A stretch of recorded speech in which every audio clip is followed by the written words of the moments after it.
ఏదైతే Ramanaidu photo studio ఉందో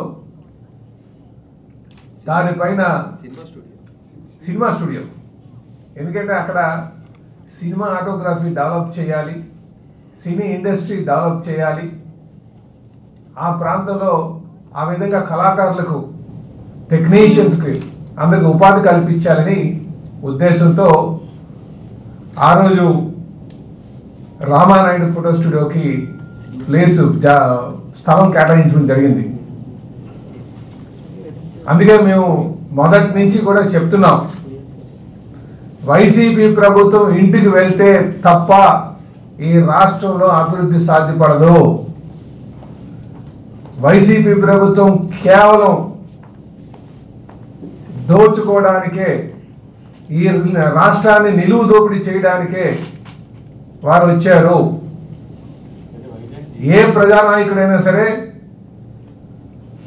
రాష్ట్రంలో ఏం జరుగుతుంది అనే విషయాన్ని వ్యవస్థల ద్వారా, అలాగే వాళ్ళ రాజకీయ నాయకుల ద్వారా, లేదంటే నేరుగా నిజమైన నాయకుడైతే ప్రజల్లోకి వచ్చి ఫస్ట్ హ్యాండ్ ఇన్ఫర్మేషన్ తీసుకోవాలి. ఈరోజు జగన్మోహన్ రెడ్డి గారు ఆయన ప్యాలెస్కే, తాడపల్లి ప్యాలెస్కే పరిమితమై రాష్ట్ర పాలన గాలికి విడిచిపెట్టి కేవలం మేమేమో సంక్షేమం చేస్తున్నాం, అది సరిపోతుంది, ప్రజలకు అప్పులతో పనేం లేదు, ప్రజలు మళ్ళీ ఈ కోడికత్తి డ్రామాలతో మభి పెట్టచ్చు అనే ఆలోచనతో ఉన్నారు.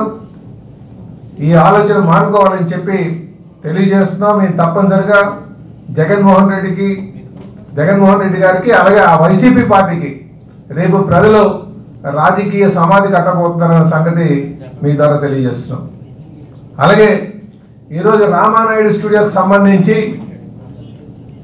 మా ఈస్ట్ శాసనసభ్యులు వెలవపూడి గారు సుప్రీంకోర్టులో కేసు ఫైల్ చేసిన తర్వాత దాని మీద స్టే చేయడం జరిగింది. అంటే ఏ స్థాయిలో ఉందో ఒక్కసారి ఆలోచించండి. ఏదైనా ల్యాండ్ కేటాయించామంటే దానికి ఒక లక్ష్యాలు ఉంటాయి, ఆ లక్ష్యాలు చేరేటట్టుగా ఉండాలి.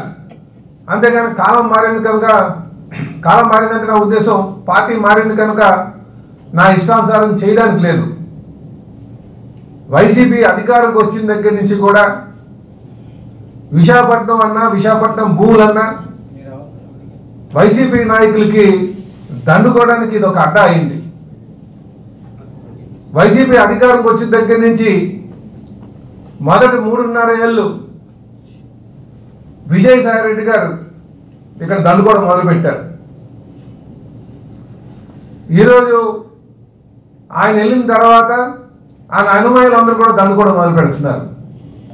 అయితే ఈ రామానాయుడు ఫోటో స్టూడియోకి సంబంధించి వీళ్ళు ఆ జోన్ని మాస్టర్ ప్లాన్లో జోన్ మార్చి దాంట్లో ప్లాట్ల కింద వేసి ల్యాండ్ విక్రయిద్దామని ఒక ఆలోచనకు వచ్చారు. దాన్ని ఛాలెంజ్ చేస్తూ కోర్టుకు వెళ్తే సుప్రీంకోర్టులో అది వీళ్ళకి గడ్డిపెట్టి, ప్రభుత్వాన్ని గడ్డిపెట్టి మళ్ళీ యథావిధంగా కంటిన్యూ చేయాలని చెప్పడం మాకు సంతోషకరంగా ఉంది. ఇప్పటికైనా సరే వైసీపీ నాయకులు బుద్ధి తెచ్చుకోవాలి. రాజకీయాలంటే డబ్బులు సంపాదించుకోవడానికి మార్గంగా భావిస్తున్నారు. ఆర్థిక నేరగాలను తీసుకొచ్చి ప్రజలు కూడా ఆలోచించాలి. ఆర్థిక నేరగాలను తీసుకొచ్చి రాష్ట్ర పరిపాలన అందిస్తే ఏ విధంగా ఉంటుంది? గడిచిన 4.5 సంవత్సరాలుగా ప్రజలు తెలుసుకున్నారు, ఇంకా తెలుసుకుంటారు. అందుకే ప్రజలు ఎప్పుడు కూడా మంచిని గుర్తించడానికి ప్రయత్నాలు చేయాలి, నాయకుడు ఒక పటిమను గుర్తించడానికి ప్రయత్నాలు చేయాలి. ఈ రాష్ట్రాన్ని అభివృద్ధి ఎవరు చేసుకెళ్తారో వాళ్ళ యొక్క పటిమను గుర్తించడానికి చేయాలి. ఈరోజు రామానాయుడు స్టూడియోకి కొట్టడానికి ఆద్యం పోసింది విజయసాయిరెడ్డి గారు. ఎందుకు ఈ మాట చెప్తానంటే దీంట్లో ప్రణాళిక విశాఖపట్నం మాస్టర్ ప్లాన్లోనే రూపొందించారు. విశాఖపట్నం మాస్టర్ ప్లాన్ ఏదైతే 2021 నుంచి 2041 వరకు వచ్చిందో దాన్ని ఆసరాగా తీసుకొని, ఎందుకంటే కాల పరిమితి అప్పుడు అయిపోయింది, మాస్టర్ ప్లాన్ కాల పరిమితి. ఎందుకంటే 2000 నుంచి 2021 వరకు కూడా మాస్టర్ ప్లాన్ ఇచ్చారు.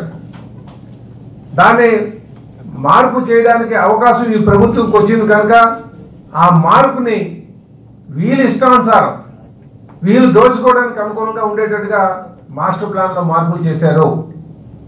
మేము చెప్తున్నాం, మీరు ఇన్నర్ రింగ్ రోడ్డు మీద చంద్రబాబు నాయుడు గారి మీద కేసు వేయడం కాదు, రేపు విఎంఆర్డిఏ మాస్టర్ ప్లాన్ మీద దాన్ని మార్పులు చేసినటువంటి విషయాల మీద మాకు పూర్తి అవగాహన ఉంది. దాని మీద కారకులైన ఎవరైతే ఉన్నారో వాళ్ళందరి మీద కూడా కఠినంగా శిక్షిస్తాం, కఠినంగా చట్టపరంగా శిక్షిస్తామని చెప్పి తెలియజేస్తున్నాం. ఇందులో అధికారులు కూడా ఆలోచన చేసుకోవాలి. ఇందులో కారకులైనటువంటి వైసీపీ నాయకులు కూడా ఆలోచన చేసుకోవాలి. ఎందుకంటే విశాఖపట్నం అనేసరికి వీళ్ళకి దోపిడీలకి అడ్డాగా మారిపోయింది, వీళ్ళు దొంగతనాలకి అడ్డాగా మారిపోయింది. ఈ విశాఖపట్నాన్ని ఆర్థిక రాజధానిగా చేయాలని చంద్రబాబు నాయుడు గారు ఆలోచన చేస్తే వీళ్ళు దోపిడీలకి, గంజాయికి, అలాగే కబ్జాలకి రాజధాని చేయడం చాలా దారుణం అని చెప్పి ఈ సందర్భంగా తెలియజేస్తున్నాం.